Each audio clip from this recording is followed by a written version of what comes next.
ඉතින් මේකෙදි අපිට ඇප්ලිකේෂන් එකක් පුරවන්න තියෙනවා. ඔයා මේ ඇප්ලිකේෂන් එක පුරවන්න කලින් අනිවාර්යයෙන්ම caregiver course එකයි ඉංග්‍රීසි course එකයි කරලා තියෙන්න ඕනි.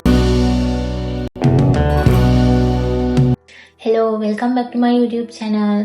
ඉතින් ඊශ්‍රායල් යන විදේශ සේවයකේ ඔන්ලයින් රෙජිස්ටර් වෙන්නේ කොහොමද කියන එක තමයි අද වීඩියෝ එකෙන් ඔයාලට අරගෙන ආවේ. ඉතින් මේකෙදි අපිට ඇප්ලිකේෂන් එකක් පුරවන්න තියෙනවා. ඔයා මේ ඇප්ලිකේෂන් එක පුරවන්න කලින් අනිවාර්යයෙන්ම caregiver course එකයි ඉංග්‍රීසි course එකයි කරලා තියෙන්න ඕනි. ඒ වගේම මේ දෙකේම සහතික වාට ලැබුණාට පස්සේ තමයි අපිට මේ ඇප්ලිකේෂන් එක පුරවන්න පුළුවන්. ඉතින් caregiver course එක ගැනයි ඉංග්‍රීසි course එක ගැනයි සම්පූර්ණ විස්තර මම කලින් වීඩියෝ එකේදී දාලා තියෙනවා. ඉතින් ඒකේ link එක මම මේකේ පළවෙනි කමෙන්ට් එකේ දාලා තියෙනවා. ආයෙක බැලුවේ නැත්නම් අනිවාර්යෙන් ඒකත් ගිහින් බලන්න.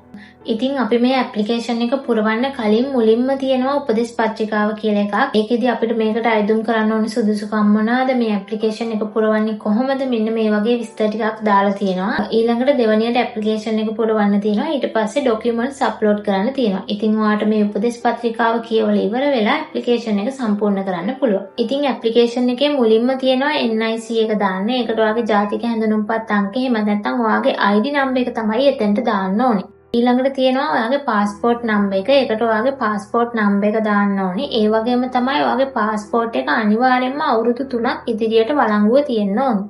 ඊළඟට තියෙනවා සර්නේම් එක. වරහන් ඇතුලේ ලාස්ට් නේම් කියලා දාලා තියෙනවා. මේකෙදි ඔයාගේ පාස්පෝර්ට් එකේ තියෙන විදිහටම වාසගම මෙතනට පුරවන්න ඕනේ. ඊළඟට තියෙන්නේ other name කියන එක. ඒකේ වරහන් ඇතුලේ first name කියලා දාලා තියෙනවා. මේකෙදි ඔයාගේ පාස්පෝර්ට් එකේ වෙනත් නම් කියන තැන තියෙන ඔයාගේ නම තමයි මේ තීරුවට දාන්න ඕනේ.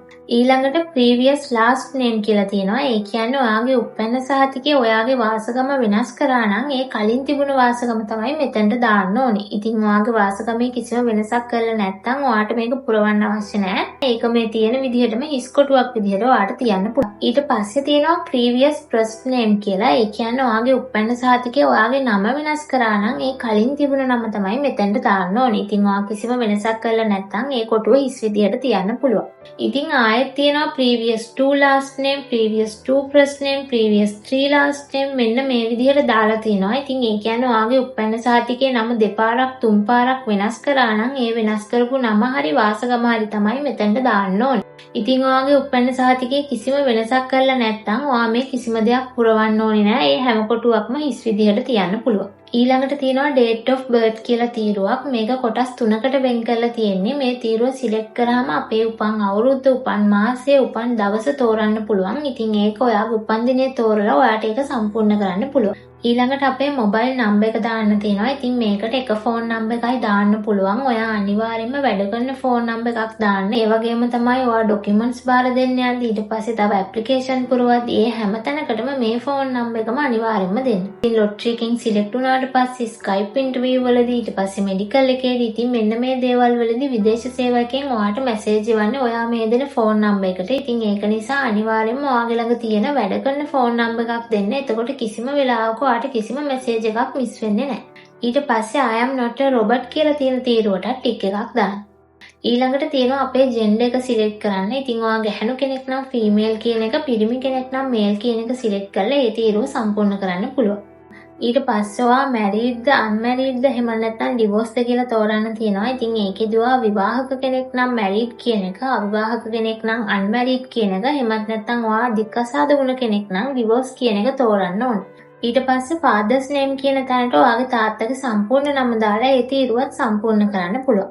ඊට පස්සේ ඔයාගේ පාර්ට්නර්ගේ විස්තර තමයි දාන්න තියෙන්නේ. ඒ කියන්නේ ඔයාගේ හස්බන්ඩ්ගේ හරි වයිෆ්ගේ හරි විස්තර තමයි මෙතනට දාන්න ඕනේ. ඉතින් පාර්ට්නර්ගේ විස්තරවල පළවෙනිම තීරුවේ එයාගේ ID නම්බර් එක දාන්න ඕනේ. ඊට පස්සේ පාස්පෝර්ට් නම්බර් එක, ඊළඟට පාර්ට්නර් ලාස්ට් නේම් කියන තැනට එයාගේ වාසගම දාලා ෆස්ට් නේම් කියන තැනට එයාගේ සම්පූර්ණ නම දාන්න ඕනේ. ඊළඟට තියෙනවා පාර්ට්නර්ගේ බර්ත්ඩේ එක දාන්න. මේකෙදි ඔයාගේ බර්ත්ඩේ එක දාපු විදිහටම පාර්ට්නර්ගේ බර්ත්ඩේ එකත් මෙතනින් සිලෙක්ට් කරලා දාන්න පුළුවන්.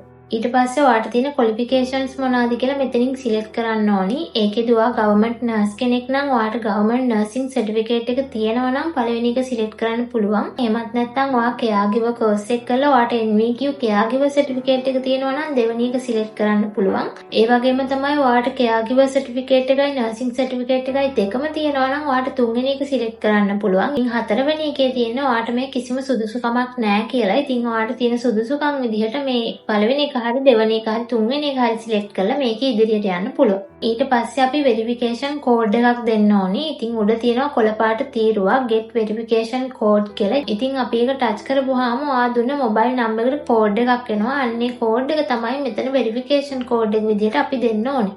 ඊට පස්සේ පහලින් තියෙනවා ඔයාගේ ડોකියුමන්ට්ස් අප්ලෝඩ් කරන්න. එතනට ඔයාගේ ID එකේ ෆොටෝ එකයි පාස්පෝර්ට් එකේ ෆොටෝ එකයි වෙන වෙනම අප්ලෝඩ් කරන්න ඕනේ. ඉතින් මේ ටික ඔක්කොම සම්පූර්ණ කරාට පස්සේ පහලින්ම තියෙනවා save and continue කියලා නිල් පාට තීරුවක්. ඊට පස්සේ ඔයාට ඒක සිලෙක්ට් කරලා ඔයාගේ ඇප්ලිකේෂන් එක සබ්මිට් කරන්න පුළුවන්. ඉතින් මේක සබ්මිට් කරන්න කලින් අනිවාර්යයෙන්ම ඔයා මේ දීපු විස්තර ටික ඔක්කොම අකුරෙන් අකුර හරිද කියලා චෙක් කරලා ඉවර වෙලා මේක සබ්මිට් කරන්න. මොකද ඔයාගේ එක අකුරක් හරි වැරදුනොත් ඔයා ડોකියුමන්ට්ස් බාර දෙන්න යනකොට ඒක ප්‍රශ්නයක් වෙන්න පුළුවන්. ඉතින් ඔයා මේ ඇප්ලිකේෂන් එක සබ්මිට් කරාට පස්සේ ඔයාට රෙෆරන්ස් නම්බර් එකක් හම්බෙනවා. ඉතින් ඒක ඔයා ස්ක්‍රීන්ෂොට් එකක් හරි එහෙම නැත්නම් කොහේ හරි සර්ව් කරලා හරි එහෙමත් නැත්නම් කොලේක ලියලා හරි අරගෙන තියාගන්න. ඉතින් ගොඩාක් තැන්වලදී ඔයාට මේ රෙෆරන්ස් නම්බර් එක ඕන වෙනවා. ඉතින් අපි මුලින්ම ડોකියුමන්ට්ස් බාර දෙන්න යනකොටත් අපේ මේ රෙෆරන්ස් නම්බර් එකට තමයි යාලා අපේ ડોකියුමන්ට්ස් ටික බාරගන්නේ. ඉතින් ඔයා මේ ඇප්ලිකේෂන් එක ෆිල් කරලා සබ්මිට් කරාට පස්සේ ඔයාගේ ડોකියුමන්ට්ස් ටික අප්ලෝඩ් කරන්න ඕනි. ඒකෙදි මුලින්ම ඔයාගේ ID නම්බර් එකයි ඔයාට හම්බුන රෙෆරන්ස් නම්බර් එකයි දීලා next කරාට පස්සේ ඔයාගේ ડોකියුමන්ට්ස් ටික අප්ලෝඩ් කරන්න පුළුවන්.